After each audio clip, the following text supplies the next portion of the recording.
Hello students, एक बार पुनः आप सबका आपके अपने यूट्यूब चैनल के ऊपर हार्दिक स्वागत है। ज्योग्राफी के एग्ज़ाम से पहले हम जो रिवीजन सीरीज शुरू की है उसकी ये थर्ड वीडियो है। इससे पहले हमने 2 वीडियो की हैं, जिसके अंदर पहली वीडियो में ऑप्शन टाइप क्वेश्चन किए थे, दूसरी में हमने लगभग 17 के आसपास महत्वपूर्ण क्वेश्चन के ऊपर चर्चा की थी।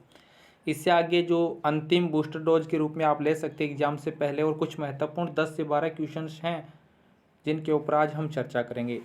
उम्मीद है, आशा है कि आपके ये क्वेश्चंस है वो आने वाले एग्जाम्स के अंदर बहुत ही महत्वपूर्ण भूमिका में नज़र आएंगे। ठीक है, तो 17 क्वेश्चंस अगर आपने नहीं देखे हैं तो इसे प्रीवियस वीडियो प्लेलिस्ट में मिल जाएगी, आप वहाँ पे चेक करके उसको देख सकते हैं। 18 के क्वेश्चन से आज शुरुआत करेंगे। अगर वीडियो पसंद आए तो लाइक कीजिएगा। चलिए स्टार्ट करते हैं। 18 का क्वेश्चन क्या है? अदीस अबाबा और कैनबरा से संबंधित है। दोनों ही प्रमुख नियोजित नगर हैं, ये ध्यान रखना है। क्या है ये? नियोजित नगर हैं, प्लानिंग किए हुए नगर हैं कहीं ना कहीं। तो अगर कहीं क्वेश्चन पूछा जाता है नियोजित नगरों के एग्जाम्पल दीजिए, तो आपके सामने एग्जाम्पल ये दोनों के दोनों दिखाई दे रहे हैं, अदीस अबाबा और कैनबरा के बारे में। फिर अदीस अबाबा के बारे में बात करें। अदीस अबाबा है वो किस देश में स्थित है? तो ये ध्यान रखना है, अदीस अबाबा है एक देश की राजधानी है, इथोपिया देश है। इथोपिया इथोपिया नामक एक देश है अफ्रीका महाद्वीप के अंदर, वहाँ पे अदीस अबाबा है उसकी राजधानी है। और अदीस अबाबा को प्लानिंग करने बसाने का काम किया था 1878 के अंदर, 1878 के अंदर। ठीक है, ये दोनों चीज़ें याद रखनी है। तीसरा क्वेश्चन क्या बन सकता है? अदीस अबाबा का अर्थ पूछा जाता है, तो दोनों का अलग अलग अर्थ है। अदीस का अर्थ होता है नया नया, और अबाबा का अर्थ होता है पुष्प, अर्थात नया पुष्प है, वो अर्थ होता है अदीस अबाबा का। तो ये 3 क्वेश्चन बन जाते हैं इससे संबंधित। ये तीनों क्वेश्चन आप याद रखेंगे, आसान है। नेक्स्ट क्वेश्चन क्या है? कैनबरा के बारे में है। अब कैनबरा है वो किस देश की राजधानी है? वो है ऑस्ट्रेलिया की राजधानी। ऑस्ट्रेलिया ऑस्ट्रेलिया की राजधानी है। अब इसको नियोजित करने का काम किया था 1912 के अंदर, 1912 के अंदर। और इसको नियोजित करने का काम किसने किया था? वाल्टर बटली ग्रिफिन ने। वाल्टर बटली ग्रिफिन, इसने इसको नियोजित करने का काम किया था। तो ये भी एक क्या है? एक नियोजित नगर के रूप में अपनी पहचान रखता है। ठीक है, तो तीनों के तीनों क्वेश्चन है इससे संबंधित भी हो गए और अदीस अबाबा से संबंधित भी हो गए। नेक्स्ट क्वेश्चन पे चलते हैं, सन्नगर के बारे में। अब सन्नगर क्या होता है? 2 विकसित नगरों के आपस में मिलने से एक विशालकाय नगर बनता है, उसको कहा जाता है सन्नगर। पहली बात तो उसकी परिभाषा। दूसरा, सन्नगर शब्द का सबसे पहले प्रयोग कब किया था? 1915 के अंदर, 1915 में किया था। और किसने किया था? ये किया था पैट्रिक गिडीज ने। पैट्रिक गिडीज ने सबसे पहले सन्नगर की अवधारणा दी थी। सन्नगर शब्द का प्रयोग किया था 1915 के अंदर। ठीक है, तो 3 चीज़ें हो गई, सन्नगर की परिभाषा और सन्नगर शब्द का सबसे पहले प्रयोग कब और किसने किया था। नेक्स्ट है मेगा सिटी के बारे में। अब मेगा सिटी क्या होती है? जिसकी आबादी 50 लाख 50 लाख से 1 करोड़ 1 करोड़ तक पाई जाती है, वो है मेगा सिटी। ऐसे भी कह सकते हो 50 लाख से अधिक आबादी वाले नगरों को मेगा सिटी कहा जाता है। अब ये मेगा सिटी के लिए मेगलोपोलिस शब्द भी आ सकता है। अब ये मेगलोपोलिस शब्द है वो किसने इस्तेमाल किया था? वो व्यक्ति था gene goatman. Gene goatman gene goatman नामक एक व्यक्ति था जिसने सबसे पहले मेगा सिटी के लिए मेगलोपोलिस शब्द का इस्तेमाल किया था। मोस्ट इंपोर्टेंट क्वेश्चन है, इसको आप याद करके चलेंगे। नेक्स्ट क्वेश्चन पर चलते हैं।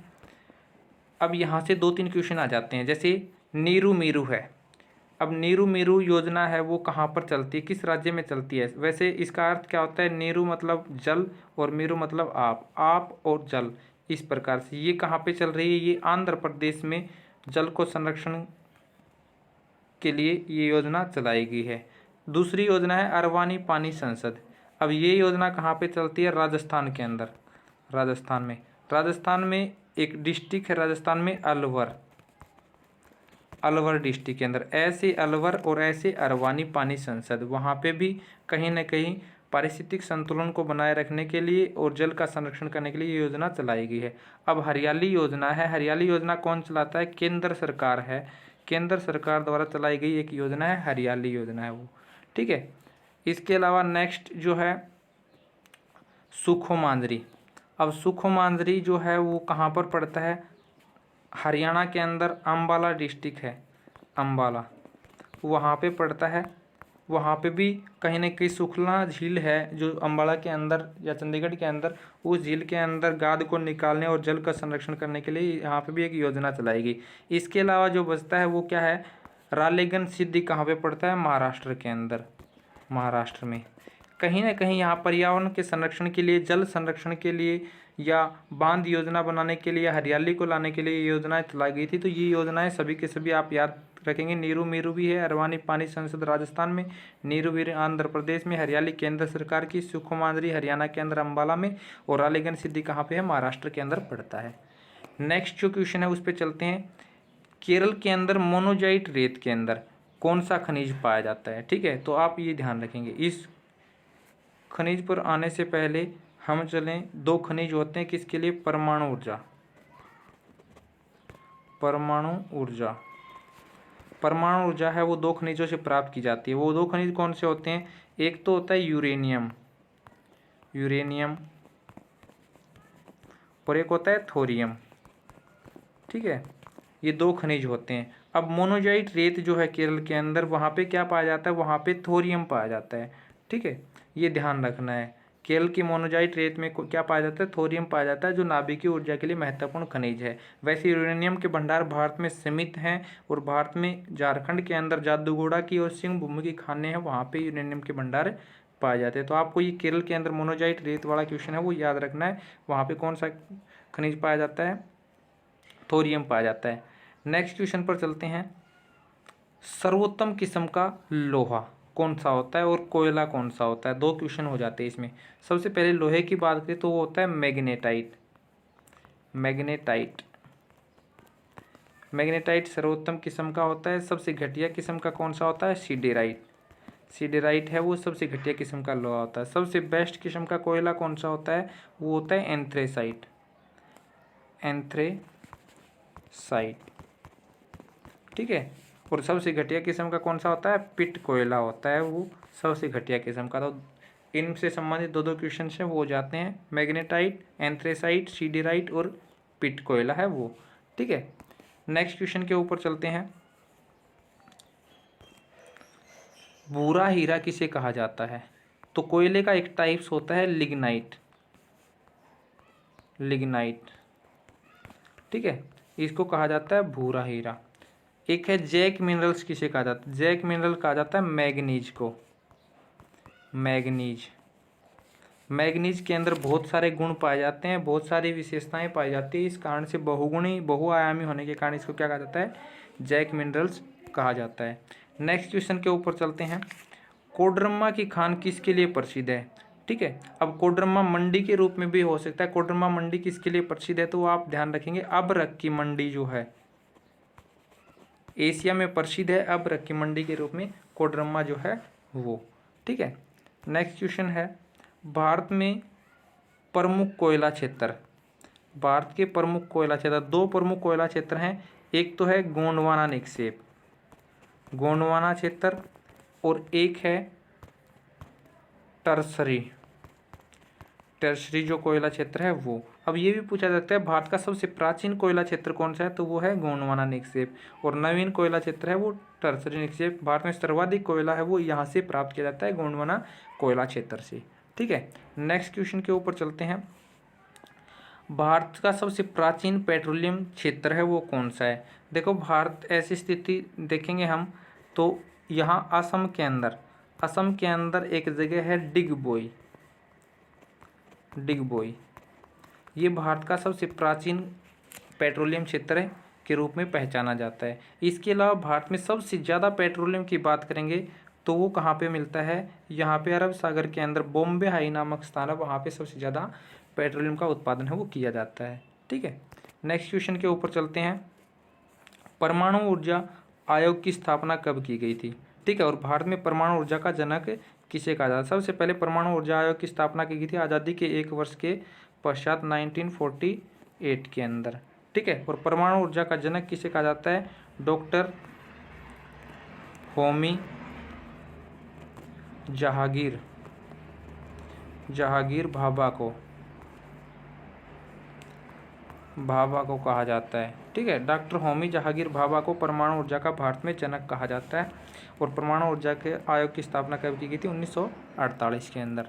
नेक्स्ट क्वेश्चन के ऊपर चलेंगे।